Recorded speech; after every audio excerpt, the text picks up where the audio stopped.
வணக்கம். நான் சுதர்ஷன் மகேஷ். சமீபத்தில் பீகாரினுடைய முதல்வர் நிதிஷ்குமார் அவர் மகாகத்பந்த்லேருந்து விலகி பாஜகவோட இணைந்து மறுபடியும் முதல்வரானார். ஸோ இது உலகறிந்த விஷயமாக மாறி பழைய விஷயமாக மாறிடுச்சு. ஸோ இப்போ நம்ம சொல்லக்கூடிய விஷயம் என்ன அப்படின்னா நிதிஷ்குமார் பிஜேபிக்கு சேர்ந்ததுக்கப்புறமா இதை அரசியல் கட்சி தலைவர்கள் இந்திய அலையன்ஸுக்கு ஏற்பட்ட ஒரு பெரும் பின்னடைவு. இந்திய அலையன்ஸை உருவாக்கிய ஒரு பர்சன் அவரே அந்த அலையன்ஸை விட்டு போயிட்டார். ஸோ இது அவங்களுக்கு ஒரு பெரிய பின்னடைவு அப்படின்னு சொல்லி பார்க்கப்பட்டது. பல மாநிலங்களையும் இது எதிரொலித்ததை நம்ம பார்க்க முடியுது. காங்கிரஸ் தன்னுடைய பெரியண்ணன் மனப்பான்மையில் செயல்படுறதுனால தான் நிதிஷ்குமார் போயிட்டார். காங்கிரஸ் ஒரு 40 தொகுதியை தாண்டு தான் நான் பார்க்குறேன் அப்படின்னு சொல்லிட்டு மமதா பானர்ஜி மறுபடியும் சொல்லியிருக்கிறாங்க. இந்த மாதிரியான விஷயங்களை நம்ம பார்க்க முடியுது.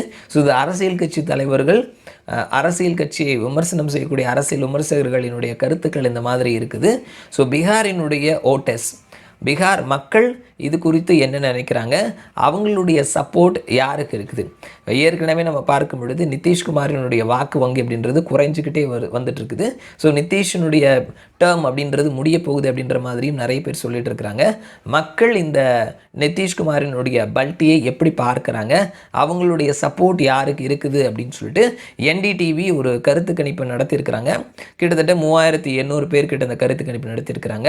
இதில் சில கேள்விகள் கேட்டு அதற்கான பதிலையும் கொடுத்துருக்குறாங்க.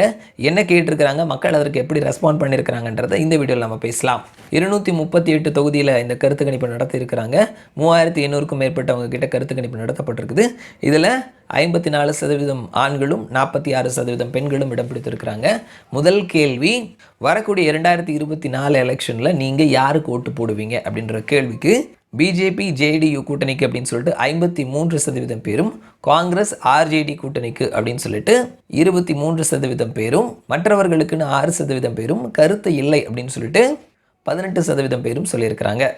ஒருவேளை மகாகட்பந்த் அப்படியே இருந்தது அப்படின்னா நீங்கள் யாருக்கு ஓட்டு போடுவீங்க? நிதிஷ்குமார் போகாமல் காங்கிரஸ், நிதிஷ்குமார், ஆர்ஜேடி இவங்க எல்லாரும் அடங்கிய மகாகத்பந்த் அப்படின்ற மெகா கூட்டணி இருந்தது அப்படின்னா, அப்படியே இருந்ததுன்னா நீங்கள் யாருக்கு ஓட்டு போடுவீங்க அப்படின்ற கேள்விக்கு என்டிஏவுக்குன்னு 35% பேரும், மகாகட்பந்துக்குன்னு சொல்லிட்டு 35% பேரும், மற்றவர்களுக்குன்னு 10% பேரும், கருத்து இல்லை அப்படின்னு சொல்லிட்டு 20% பேரும் கருத்து சொல்லியிருக்கிறாங்க. 2025 அசம்பிளி எலெக்ஷன், சட்டமன்ற தேர்தல் நடைபெறவிருக்குது. ஸோ அந்த எலெக்ஷனில் இன்னும் ஒரு வருஷம் தான் இருக்குது.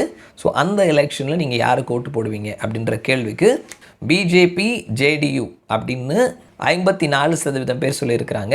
காங்கிரஸ் ஆர்ஜேடி கூட்டணிக்குன்னு சொல்லிட்டு 27% பேரும், மற்றவர்களுக்கு அப்படின்னு சொல்லிட்டு 10% பேரும், கருத்து இல்லைன்னு 9% பேர் சொல்லியிருக்கிறாங்க. ஸோ ஒருவேளை மகாகத்பந்த் அப்படியே இருக்குது அப்படின்னா 2025 சட்டமன்ற தேர்தலில் நீங்கள் யாருக்கு ஓட்டு போடுவீங்க அப்படின்ற கேள்விக்கு என்டிஏவுக்கு 38% பேரும், மகாகட்பந்துக்கு 41% பேரும், மற்றவர்களுக்கு 7% பேரும், கருத்து இல்லைன்னு 14% பேரும் சொல்லியிருக்கிறாங்க. இந்த 2025 சட்டமன்ற தேர்தலில் நிதிஷ்குமார் எந்த பக்கம் போகிறாரு, அவர் மகாகட்பந்துக்கு போனார் அப்படின்னா அவருடைய வாக்கு அப்படியே போகுது அப்படின்றத பார்க்க முடியுது. பிஜேபிக்குன்னு சொல்லிட்டு 38% வாக்கு தான் இருக்குது. அவர் இந்த பக்கம் இருந்தார் அப்படின்னா பிஜேபிக்கு 54% வாக்கு அப்படியே இருக்குது. ஸோ நிதிஷ்குமாருக்கான ஸ்பேஸ் அப்படின்றது அங்கே இன்னமும் ஓரளவு இருக்குது அப்படின்றத தான் நம்ம பார்க்க முடியுது. இதுவே 2024 லோக்சபா தேர்தல்னு பார்க்கும் பொழுது அவங்க மோதியை பார்த்து ஓட்டு போடுறாங்க அப்படின்றதையும் பார்க்க முடியுது. ஏன்னா மகாகத்பந்துக்கு போனாலும் 35% தான், என்டிஏ தனியாக 35% வாங்குறாங்க. நிதிஷ்குமார் இந்த பக்கம் இருக்கும்போது 53% வாக்குகளை வாங்குறாங்க, அந்த பக்கம் வெறும் 23% தான் வாங்குறாங்க. ஸோ பீகார் மக்களும் சட்டமன்ற தேர்தலுக்கு ஒரு மாதிரியும் லோக்சபா தேர்தலுக்கு வேறு மாதிரியும் ஓட்டளிக்கிறாங்க அப்படின்றதையும் இதன் வழியாக பார்க்க முடியுது. ஸோ இந்த ஒரு கருத்து கணிப்பு அப்படியே நடந்தது அப்படின்னா பீகார்லேயும் கிட்டத்தட்ட அதிகமான சீட்ஸை என்டிஏ கூட்டணி வெல்வதற்கான வாய்ப்புகள் நிறையவே இருக்குது. பார்க்கலாம் என்ன நடக்குதுன்னு சொல்லிட்டு. மறுபடியும் நான் உங்களை இன்னொரு வீடியோவில் சந்திக்கிறேன். அது வரைக்கும் நன்றி.